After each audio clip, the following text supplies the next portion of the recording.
As an attorney, one of the things I would like to just share with you all, the young lady said that she works in Fulton County in the jail. We have a lot of individuals who go through the jail, but they're not convicted.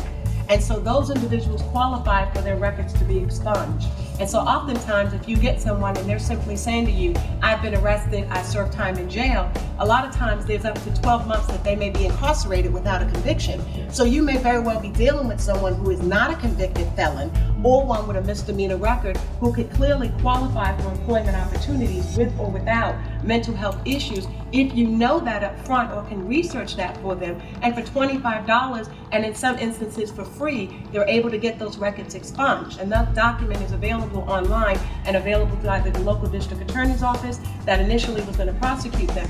Again, a lot of times we're dealing with individuals, and as soon as we, society here, arrest, we tend to think that, 3 strikes you're out, you're not going to be able to find employment opportunity. For those who do, and in fact have been convicted, you will be surprised how successful the state of Georgia's pardon process is. There are 8 exceptions to a rule, one of them which deals with individuals with mental disorders. If they successfully have completed their sentences, again, complete an application, find out for your client whether or not they may qualify upon successfully completing their sentence for a pardon. Again, that will allow for them, as this gentleman was saying, to have the opportunity to explore issues.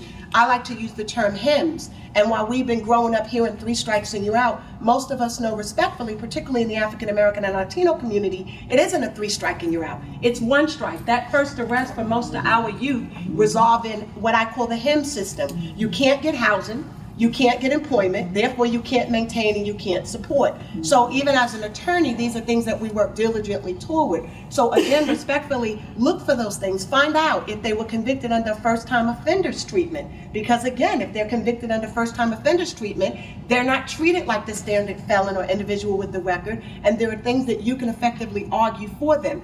Going back to the point you made about a support system, I'm the founder of the African American Juvenile Justice Project, but we apply the same process when I work with my adult inmates, and it's called the 6 Ps. So this is the easiest way to remember connecting community and partners in correction. The role of the parent. We forget about the parent when we're dealing with adult with mental illnesses. What is the parent able to do for you?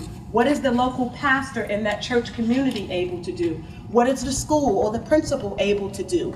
And then the next opportunity that you have is dealing with your politician. Because if you have an individual who suffers from mental illness and you've been due diligent in trying to get a program of service for them, use that politician as your 3rd P, as an avenue to execute and get things done for them. And then rely on their physician, rely on the psychiatrist, and then use that pharmaceutical company. A lot of the prescription drugs that individuals are taking during detainment have so many adverse side effects that they may be very well responsible for the acts that put them in prison to start with. And we've been able to effectively argue that from a legal premise. But rely on that 6 P as a foundation for you when you're attempting to execute community-based programs and services. Yeah, 6 P. What's my 6 P?